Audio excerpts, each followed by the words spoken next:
Maja i car se više ne kriju tokom današnjeg dana, veliki šef je ukućanima priredio nezaboravno popodne, bogatom trpezom i neviđenom dekoracijom.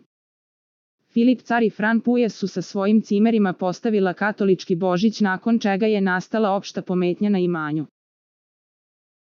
Na adresu zadruge je stigao poklon za Dalilu Dragojević i cara od njihove poznate fan grupe Cedevita, zbog čega je Maja Marinković napravila nikad veći haos na imanju u Šimanovcima.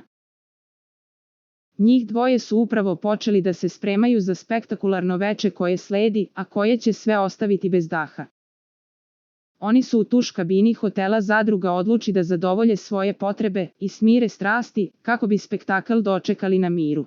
Za najnovije vesti iz realitija i estrade kliknite subscribe, like i zvonce. Svaki dan najnovije vesti, zato nas zapratite.